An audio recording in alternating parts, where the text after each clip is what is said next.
Okay, so this is our second half of the first lecture. We have talked about why Jesus is an important person. We've sought to define what it means that Jesus is the Christ, the Son of God. We saw that means that he is the Messianic King, he is the Messiah, he is the Son of God, and this is the King that is to rule from Jerusalem, but ultimately to rule the very ends of the earth. And we also looked at a little bit of Jewish history, actually quite a bit of Jewish history, some of the most important parts of Jewish history, in order to better understand the messianic expectation and what it would mean for Jesus to be announcing the kingdom of God as something that has drawn near within his ministry in light of Roman rule and Jewish kingship. So I do want to talk a little bit right now about the sources for our study. Of course, that means we are going to be reading the Bible, but we're not going to be reading the entire Bible.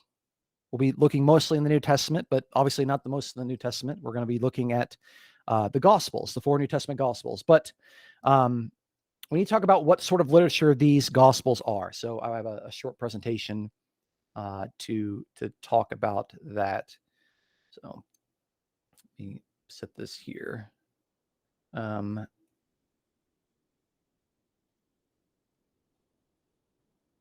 Okay. All right. I think we're in full screen now. Okay. So what are the New Testament Gospels? This is a pretty important question. So the first thing we're going to look at is this word genre. Okay.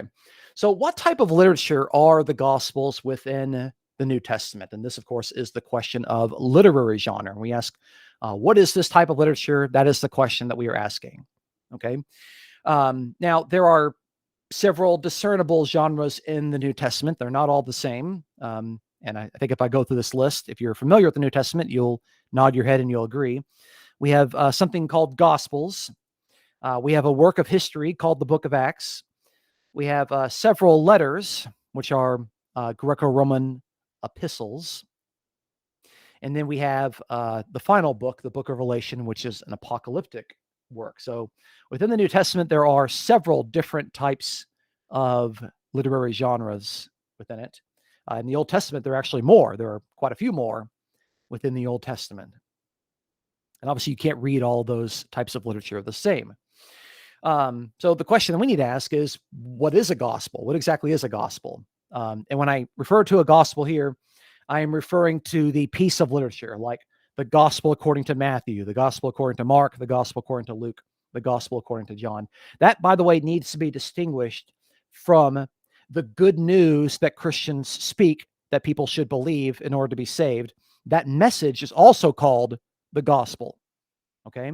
But there's a difference between the spoken gospel, the spoken good news of salvation, and a piece of literature called a gospel. Now, the reason why the literature ultimately became described as a gospel was because it consisted of Jesus preaching the gospel. So actually, the spoken message came first, and then the designation of the literature that described the ministry of Jesus that ultimately came to be called a gospel, that came afterwards. So when I'm asking what is a gospel right now, I'm asking about the piece of literature. What is it as a literary genre? So getting a piece of literature's genre wrong will inevitably lead to an incorrect interpretation of the document's contents. So if I think that a gospel is a letter that is being sent to people, then I'm gonna interpret it incorrectly. Okay, we have to understand what is this piece of literature and how the literature was supposed to be understood. Now, cultures share a variety of literary genres that are so common that they rarely need to be explained to the local reader. Okay, we have lots of different literary genres in our culture. And so just before we actually look at the Gospels, I just kind of want to show how some of our modern literary genres function and how they're so common to us that I don't need to explain to you how they work or function, because that sort of understanding is going to take place when we start looking at the New Testament. So we can observe many literary genres within a normal American newspaper. Now I'm going to give you pictures of a newspaper that came out last year. So these are not today's headlines. These came out last year in 2022. So here's the newspaper, front page, Atlanta Journal-Constitution. And what do we see here? We see a story with the picture, and the title says, Abrams warns of more economic fallout after Music Midtown is nixed. Okay, that's the front page. And so typically what we see on the front page of the newspaper is we see not even the full name of a person. It's just one particular name. You're supposed to, by the way, know that Abrams is that lady in the center. Okay, there's an expectation that you know that. I mean, the expectation is there, and it's understood that they can even just not give the full name. They could just give the last name, and you would know who that person is. And of course, there's an expectation that you know what Music Midtown is and what is actually taking place. So that's the type of literature that is the front page of a newspaper. Okay, and that's what it looks like. Now, when you go to the sports page, you get a title that says this: Spencer Strider sets career highs in strikeouts. Braves bats pummel the Phillies. Okay, so you could probably guess that the person in the center is a guy named Spencer Strider. If he set a career high in strikeouts, then we know that he is a pitcher. Okay, but then we see something that's interesting. We see this phrase: Braves bats pummel Phillies. Okay, and that's a lot of metaphoric language. Okay, because a baseball bat, does not have fists that go and pummel the Phillies. What it means for the Braves bats to pummel the Phillies means that the batters on the Atlanta Braves team, they hit lots of hits and home runs, and they beat the Phillies by a wide margin. Okay, it wasn't a close game, but you can see there's metaphoric language that's being used there. They actually personify baseball bats as actually fighting. They pummel the Phillies there. Okay, but nobody looks at that and says, "Oh, that's difficult to understand." We know that there's often metaphoric language to describe sports victories. That's just common. But you can see that's very different than what we saw on the front page of the news. The front page of the sports is different than the front page of the newspaper. All right. This is the obituaries. The obituaries is where they announce the death of people that have died, obviously. And we see this guy, George Johnson, businessman with a heart for kids, dies at 86. Okay. That's what you would expect from an obituary. Now, you wouldn't expect that on a sports page, but you would expect that from the obituary. You can see, okay, he lived to be 86, and you can see this person, he has a heart for kids. Okay. That, of course, means that he, and the thing is, you expect obituaries, by the way, to say good things about the person who died. That's an expectation that you have when you come to that piece of literature. Nobody says, he's a scumbag and he's no good, he's rotten. No one says that, about someone when they die. They say good things about these particular persons. So that's the expectation that you have when you come to this type of literature. All right. What about the political cartoons? Okay. So again, this is something that if you're kind of aware of politics that happened last year, this makes a little bit more sense. So this is Herschel Walker, who was running for Senate. He, of course, is very famous because he won a Heisman Trophy as a college football player. And so the picture here is called The Other Big Chicken. Of course, you have to know that in the state of Georgia, there is a restaurant in Marietta called the Big Chicken. Okay. Chicken, of course, is also a kind of a derogatory name that you ascribe to somebody when they are being a coward. And so they're playing off the fact that there's a restaurant locally here called the Big Chicken, and that he is also being a big chicken because he did not participate in a particular political debate. Okay. But you see, it doesn't explain all those things to you. It assumes that you, as the reader, know who this guy is. It assumes you understand what a Heisman Trophy is. It assumes you understand what the Big Chicken is, and that you would know that there's a pun on Big Chicken to where it means not only a restaurant, but it also refers to someone who is a big coward. Okay. So again, that's the type of literature that's there, but you wouldn't expect that on the sports page. You wouldn't expect that in the obituaries, and you wouldn't expect that on the front page. It's a different type of literature. It's very different. Okay. What else do we see? Okay. Sometimes you're going to see this in the newspaper. Okay. Now, I don't have to tell you. What do you think it means that there's a cloud with little lines coming out of it? Okay, I don't have to tell you what that means. You probably can tell. Okay, that means it's raining, and that probably it's going to be 77 degrees. Okay, and then the second image has a cloud with a little zigzag going through it, and a little ball with some rays popping out, and that I don't have to tell you what that means. You could probably figure out that means that there's some thunderstorms, but it's going to be partly cloudy. Okay, and then tonight 72, and then it's got LO. LO is an abbreviation for low. It's going to be the low of 72 degrees. And then again, you have a cloud with a little zigzag, So there you have images, but it's understood that what those things mean. You can see that today, that on this particular day, the high is going to be 87 and the low is going to be 72. Okay. But you're not going to see that on the sports page. You're not going to see that in the obituaries, and you're not going to see that on the front page. That's for the weather page, the different type of literature. Okay, what about this?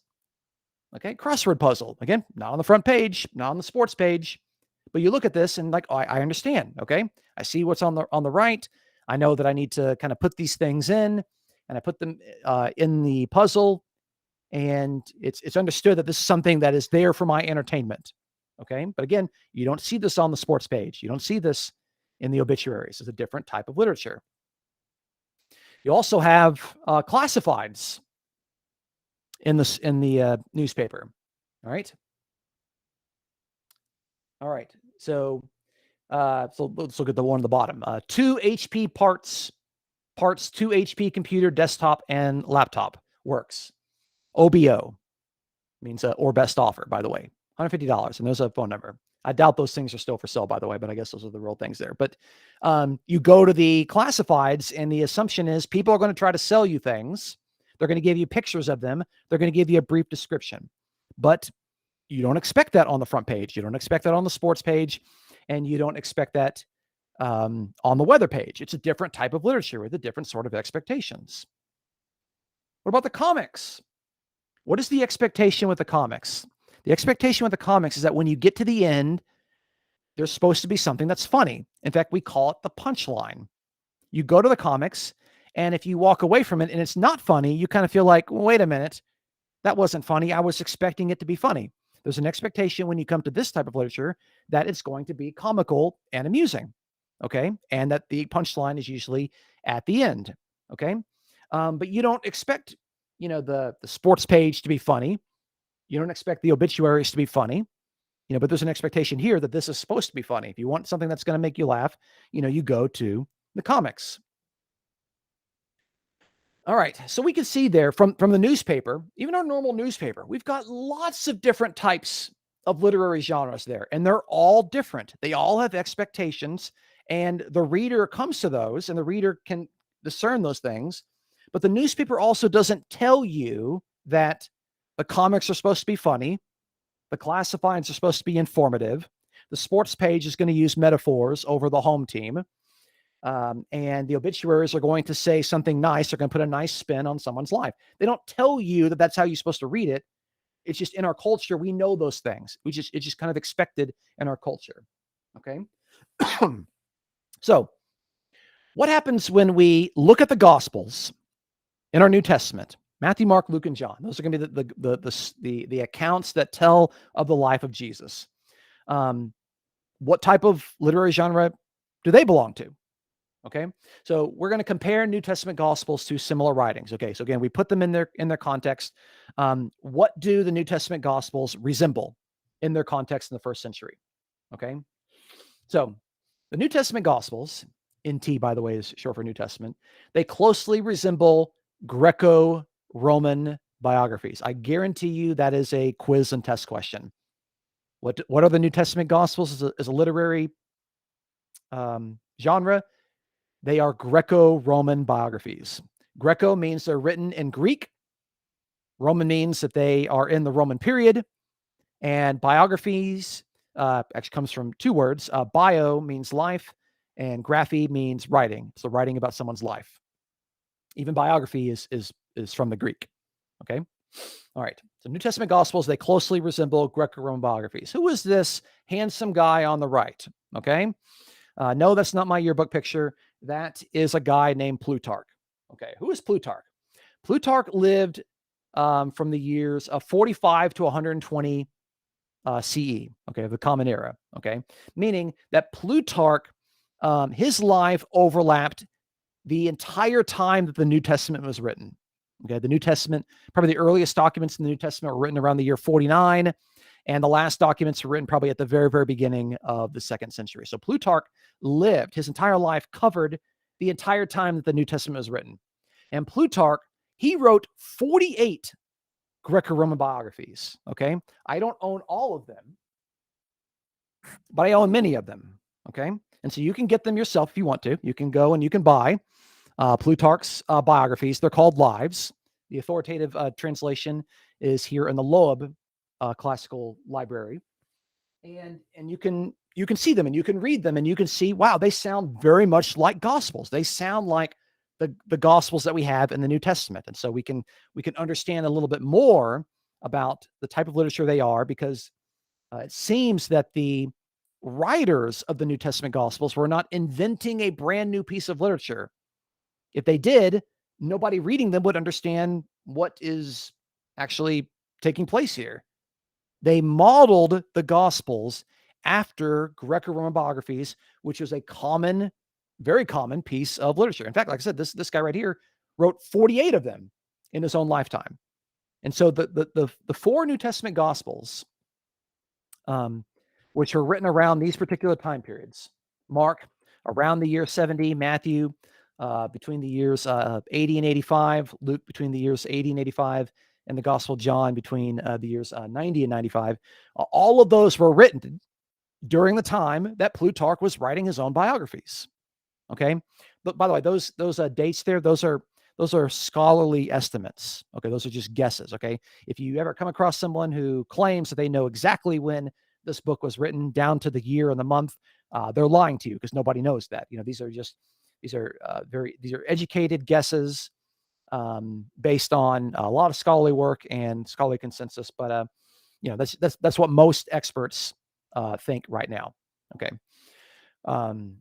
but the key thing is that the New Testament Gospels were written during the time when many other Greco-Roman biographies were written. The other thing that you need to know is that they were written quite a few years after Jesus' life.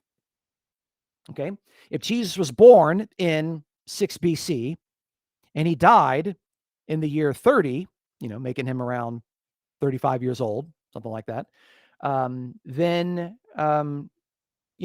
if the first gospel is not written until around the year 70, that's 40 years. 40 years goes by until there is a Greco-Roman biography about the life of Jesus that's written by someone that people think is Mark. Okay. So what was going on, by the way? What was going on for those 40 years? Okay.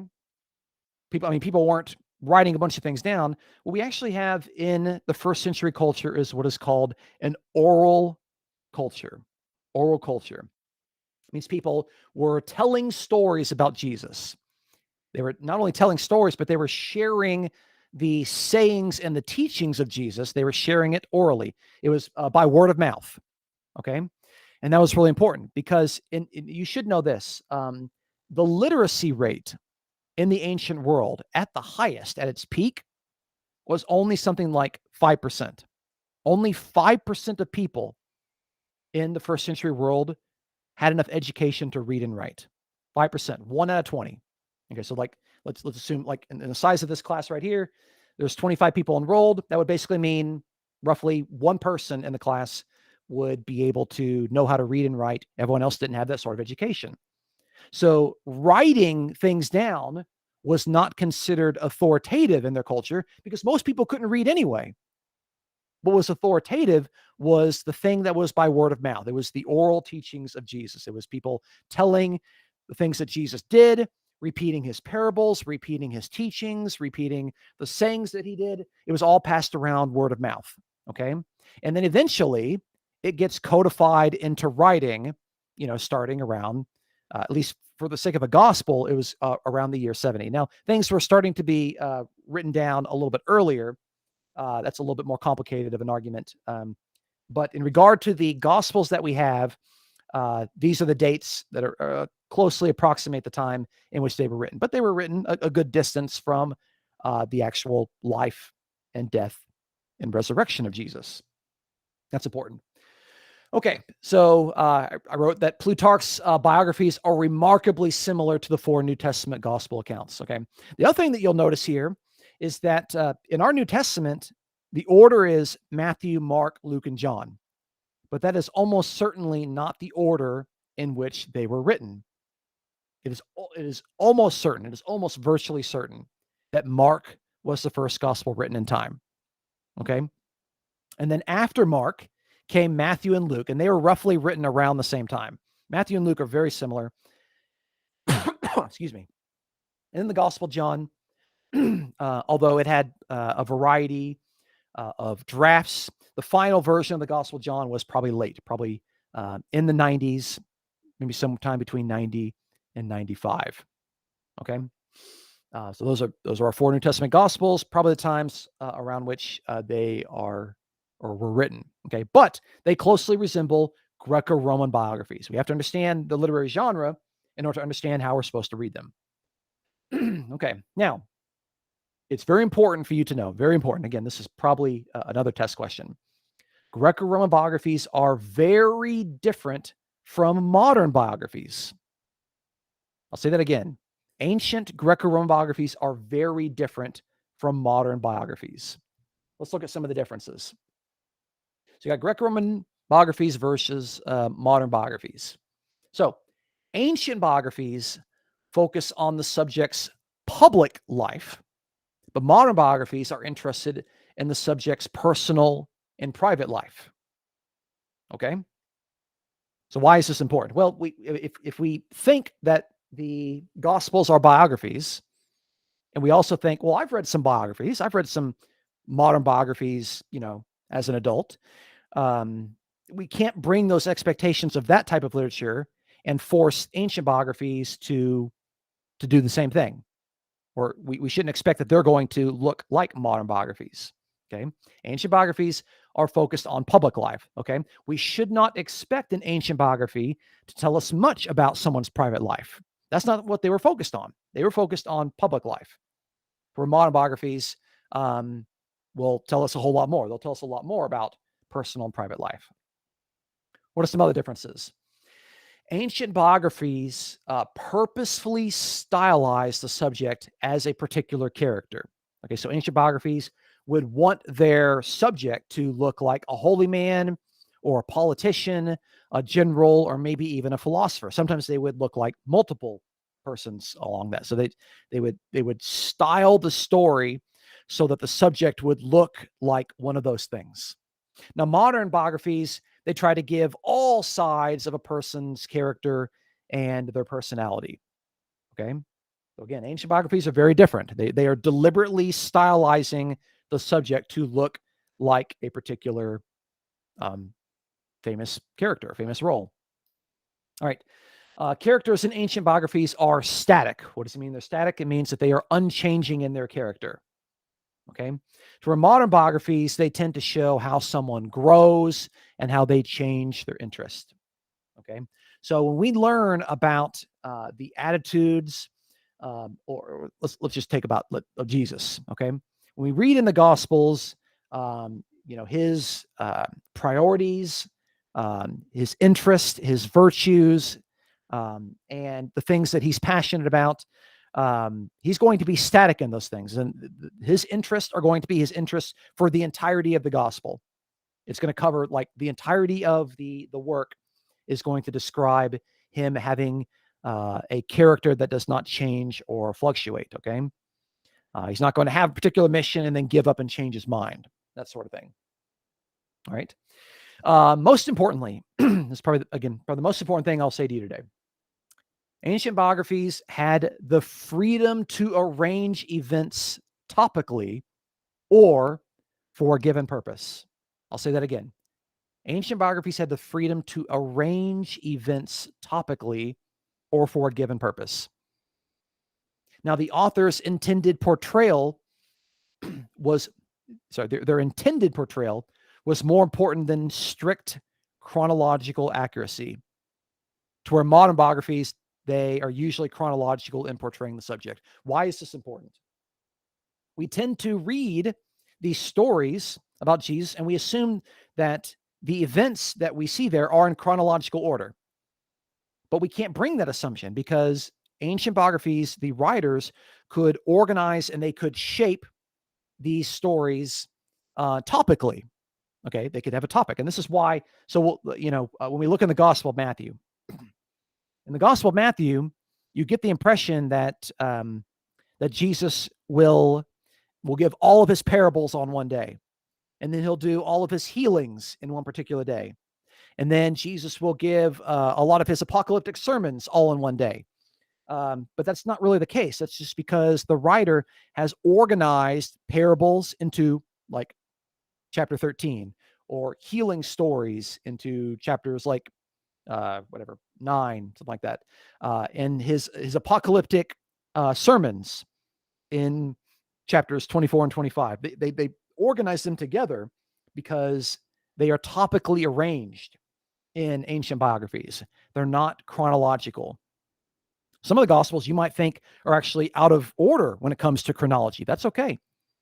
That's not how we do things today. Today in biographies, or when we're telling a story, we try to have a chronological story. Here starts here and it kind of moves here, and it develops in their life. But that's not the same way in the Gospels. In fact, you'll find when you compare like Matthew, Mark, and Luke that the same stories are sometimes in a different order. That doesn't mean there's a contradiction there. It just means that the writer has intentionally stylized the story in a much more topical way. Very important. Okay. So that's not how we understand modern biographies, but that was a staple feature of ancient biographies. Okay. So I want to kind of look at one of the ancient biographies. This is one of those that Plutarch wrote.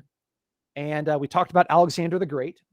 Of course, Great is not his last name. That's just the title that's given to him. It's because like a guy like in his 20s and 30s became the most powerful king in the entire world. I mean, that's why he's called Alexander the Great. So Plutarch wrote a Greco-Roman biography about Alexander the Great in the 1st century. And I want to read just a little bit from this, and I want you to kind of see how similar this sounds to our New Testament Gospels. Okay, and we'll pick out a couple of interesting points along the way. All right. So I don't expect that you can read the Greek, but the English translation is on the right, and I'll comment on a couple of things as we move through. All right. So he starts off, verse 1. It is the life of Alexander the king and of Caesar. Actually, this document has 2 biographies, Alexander and Caesar. So he's talking about both of them. Okay. It's the life of Alexander the king and of Caesar, who overthrew Pompey, that I'm writing in this book. And the multitude of the deeds to be treated is so great that I shall make no other preface than to entreat my readers, in case I do not tell of all the famous actions of these men, nor even to speak exhaustively at all in each particular case, but in epitome, for the most part, not to complain. Okay, so what is Plutarch telling us? First of all, he calls this a life of Alexander the king. And the word for life, you can see over there in the Greek, is the word vion, where we actually get the word bio from biography. Okay, so he's writing about the life. He's writing a biography. He actually used the word life there in the Greek. So, and then he says, look, there's a lot of deeds. There's a multitude of deeds, and they are so great. And he's like, I can't tell of all of the famous actions of these men. I can't be exhaustive and to say everything that took place in each particular case. Okay. And he says, please, reader, don't complain. Let's move on. All right. For it is not histories that I'm writing, but lives. Very important. Okay. And actually uses the Greek word historias. Okay. That's the Greek word. This is where we actually get the English word history. He says, look, I'm not writing to you history. I'm writing to you a life. I'm writing to you a biography. All right. He's telling us he's being very selective about the events that he's going to tell us. Okay. He goes on, he says, and in the most illustrious deeds, there is not always a manifestation of virtue or vice. Nay, a slight thing like a phrase or a jest often makes a greater revelation of character than battles where thousands fall or the greatest armaments or sieges of cities. Accordingly, just as painters get the likeness of their portraits from the face and the expression of the eyes, wherein the character shows itself, but make very little account for other parts of the body, so I must be permitted to devote myself rather to the signs of the soul in men, and by means of these to portray the life of each, leaving to others the description of their great contest. So he's telling us here, he's like, look, I'm not writing to you a strict history. Okay. He is saying that I'm writing to you a biography. I'm writing to you a life. Okay. And I'm much more interested in telling you, these phrases or these actions, because they are much more meaningful than telling you all of the details of all these famous battles. And clearly, Alexander and Caesar had a lot of famous battles. That's clear. But he's saying that there's lots of things I could tell you. I'm being selective. I'm organizing it because I want to tell you the things that are most meaningful and impactful. Okay. And that's the type of literature that we have in our New Testament Gospels. Okay. The writers aren't going to tell you everything there is to tell you about Jesus. They're going to select material, and they're more interested in telling you a sentence, a phrase, or an action or a deed of Jesus, because these things are much more meaningful. All right. And so we can already see, the author tell us that sort of stuff there. The main thing he's telling us is like, look, I'm not telling you an unbiased history. I'm telling to you, I'm giving to you a biography. I'm giving you a life. All right. And this is the type of literature that we have with our New Testament Gospels. Okay. So let's talk about themes and purposes that are found in the Greco-Roman biographies, and of course, by extension, the themes that we're going to find in our New Testament Gospels. Okay. Very important. Okay. Greco-Roman biographies were written to praise someone as noteworthy or to blame someone as undesirable. Okay.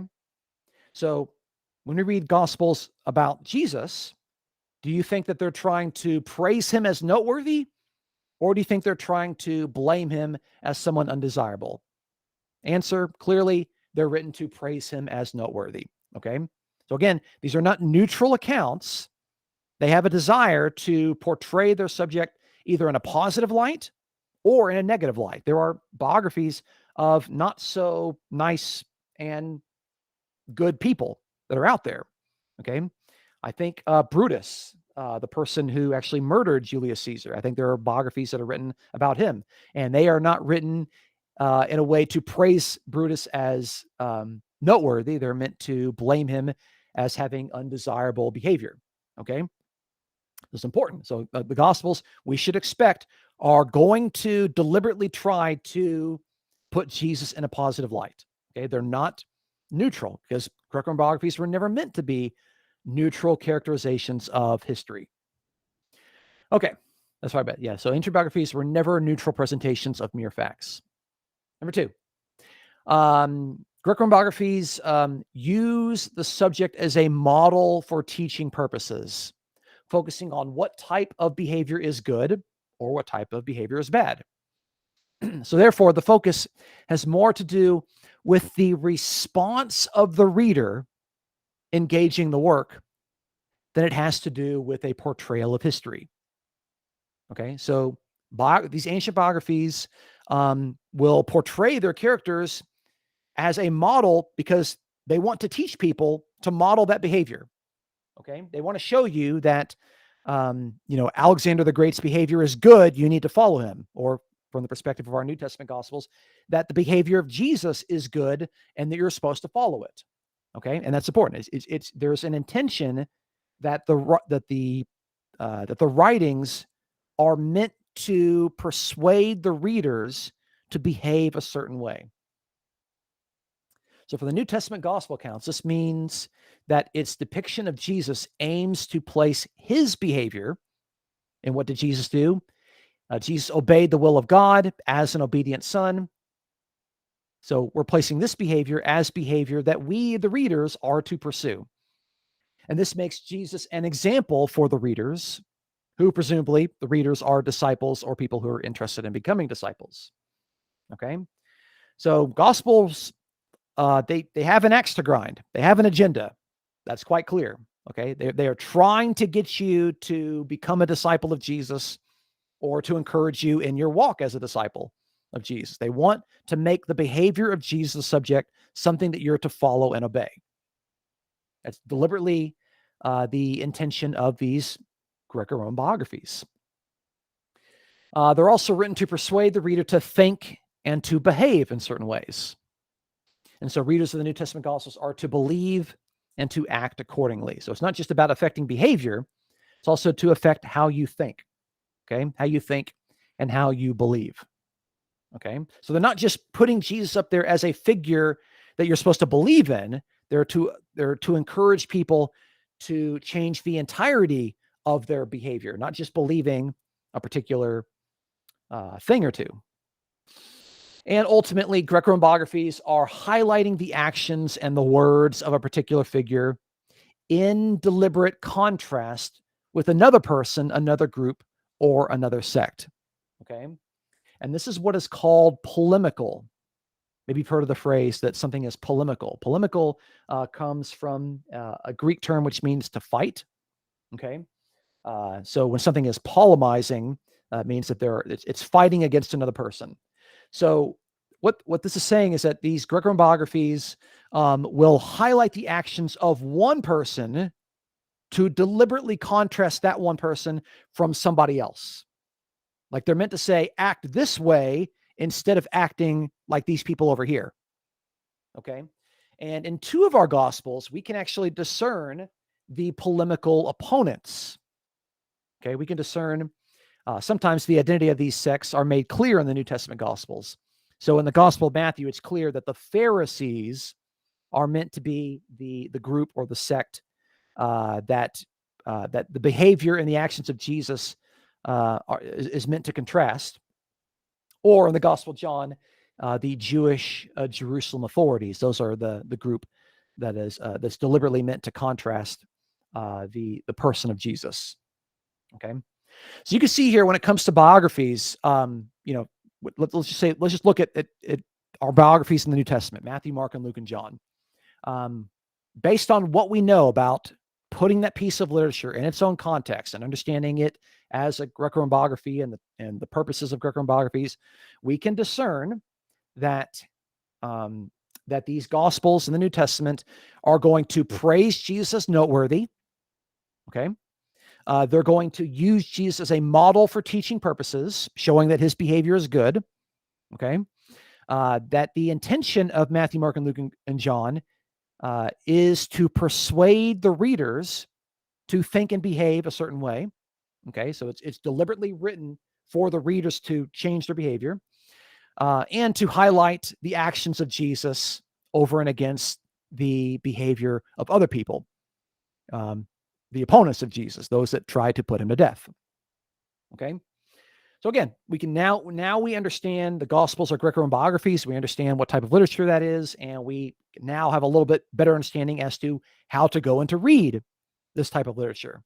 Just like we can read the New Testament, we can see all the different types of literature there, and we can make sense of that. Okay. So let me stop there for a second. Close that part. Okay.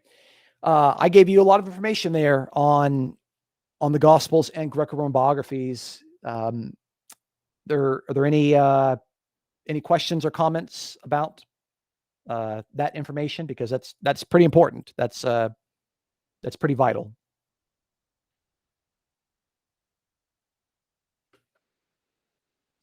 Hi, Professor. And unfortunately, this really this should all be standard, basic, foundational information that's given to adult readers of the Bible. But if you're familiar with, I guess, by a church service or Bible reading, you'll probably realize that this information is not commonly known by a lot of people. This is not commonly expressed to people. Okay, if there aren't any questions on that, I do want to spend, let's take a little bit of time here. Let's see how we do on our time. We got about 10 minutes. We can look at some of the purpose statements of the New Testament Gospels to get an understanding as to what they're trying to do and how they're trying to persuade their readers in their particular mission, okay? Because Matthew, Mark, and Luke, and John are not four of the same documents. They are stories of Jesus. They're ancient biographies of Jesus, and they're told from different perspectives, okay? Like if you saw something that all took place, if all of you saw an event that happened in history, I could get, one person's take on the story. I can get another person's take on the story. One person might have seen the events a little bit better. Another person might have more information. Another person might have understood or got a better angle at seeing what took place. And so Matthew, Mark, and Luke, and John are not all the same. They're from different perspectives. That's why it's the gospel according to Matthew. It's Matthew's perspective, or Luke's perspective, or John's perspective, or Mark's perspective. So each of the gospels have a similar purpose statement that describe their intentions in writing. So I'll quickly share. We'll go over that, and then we will call it a day for today. Okay. Okay. All right. So you should know this, by the way. The New Testament is completely written in the Greek language. New Testament's written in Greek. The Old Testament is written in Hebrew and Aramaic. Old Testament's Hebrew and Aramaic. New Testament is in Greek. All right. So this is Matthew, Gospel of Matthew. And his purpose statement is right at the beginning. Very first thing that you read will tell you about Jesus. So first verse says, the record of the genealogy of Jesus the Messiah, the son of David, the son of Abraham. Okay. So what do we learn from that? We learn that it tells us our subject. The subject is Jesus. And the author tells us quite clearly that he believes Jesus is the Messiah. Okay.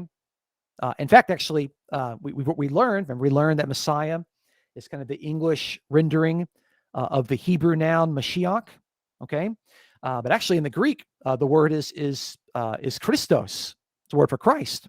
Okay. But you can see even there, even though technically a literal translation should say Jesus the Christ, they know that Christ and Messiah are synonyms. They're going to translate it for you as Jesus the Messiah. Okay. Because remember, Christ and Messiah mean the same thing. It's just one comes from Hebrew and one comes from Greek. Okay. But they also tell you that Jesus is the son of David. Why is that important? What is important that Jesus is the son of David? Well, we're going to talk about this next week. Part of your reading, you'll have to read about what it means to be the son of David. But remember, David is the ancient king that ruled around the year 1000 BC. And it was promised to David by God through a variety of prophets that David's descendants would ultimately be the true kings of the Jewish people. And so if Jesus is called the son of David, then we know that Jesus is a long line, he's from the long line of descendants that goes all the way back to David. And we know that he is one of the proper kings, that is to rule. He's not one of the illegitimate kings, like the high priest during the Maccabean period, or someone like Herod the Great. He's not an illegitimate king. He is a true king. He is a legitimate king. And he's also the son of Abraham, okay, meaning he is he's an Israelite, he's a Jew, and he's also the one who's going to bring to climax all of the promises that were made to Abraham and Abraham's family. So that's the purpose statement that Matthew gives us, okay? And again, he assumes that you know what Messiah means, the understanding of what it means to be the son of David. We'll talk about that next week. And what it means to be the son of Abraham. He has that expectation. All right, let's look at the beginning of Mark. So Mark says this: the beginning of the gospel of Jesus Christ, the Son of God. Okay. So here, he actually is going to give the title of his work as gospel. Remember, Mark is the very first gospel that was written, and he's the first person to title his Greco-Roman biography as a gospel. Okay. And in his gospel, again, this is talking about a piece of literature, he is going to show us that Jesus is a preacher of the gospel. But from Mark's perspective, that gospel, that good news, that message of salvation is something that should cover the entirety of Jesus' life. And so he is renaming his biography as a gospel. That's why it's the gospel according to Mark. Okay. And so here, notice what he says. He says, it's Jesus Christ, the Son of God. Now remember, we've learned that Son of God is a title for the Messiah. So to call Jesus the Christ and the Son of God is not saying two different things. It's saying the same thing in different ways. Okay? And Jesus is the Son of God, and Jesus is the anointed King. So who anointed Jesus? Well, God anointed him. Well, what is Jesus? He is the Son of God. And that makes, by definition, God the Father. If Jesus is the Son of God, then God, by definition, is the Father. Okay, and that's the opening of Mark's gospel. Some of those words there in Greek are in brackets. We'll talk about that later. That's not super important for right now. Okay, Luke has 4 verses in his introduction. So this is what Luke says. And what's interesting is that Luke is going to tell us that he used other sources as kind of the foundation of the rough draft for what he wrote. Luke actually tells us that. So Luke says this. He says, inasmuch as many have undertaken to compile an account of the things accomplished among us, just as they were handed down to us by those who from the beginning were eyewitnesses and servants of the word, it seems fitting for me as well, having investigated everything carefully from the beginning, to write it out for you in consecutive order, most excellent Theophilus, so that you may know the exact truth about the things you have been taught. And that's the introduction to Luke's gospel. We learn here that Luke has a patron, okay? He is someone that is funding the writing of his work, a guy named Theophilus, okay? And he is most excellent Theophilus. That's the sort of designation that you give to an exalted Roman official, okay? We actually learn later in the Bible that people that were described as most excellent something were actually Roman prefects, okay? So this is so there's a rich person named Theophilus who has paid Luke to write this. And Luke tells us, he says, lots of other people have written about these things. He says, I have gathered them. Those people were eyewitnesses from the beginning.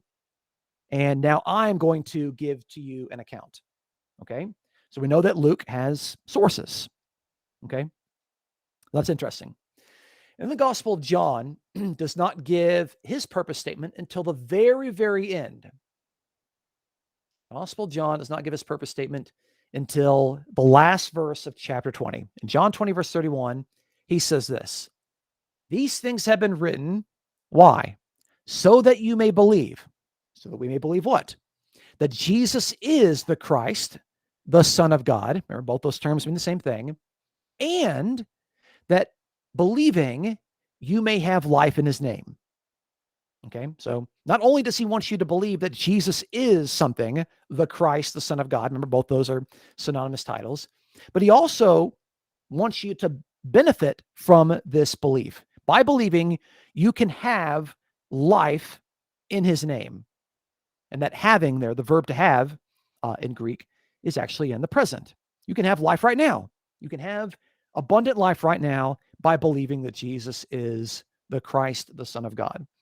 So there we have the purpose statements of all 4 of the gospel writers, and most of them are quite clear. They want you to believe that Jesus is the Christ. They want you to believe that Jesus is that messianic king, the king of the kingdom of God. That is so important for them. It's not just believing in Jesus or believing that Jesus existed.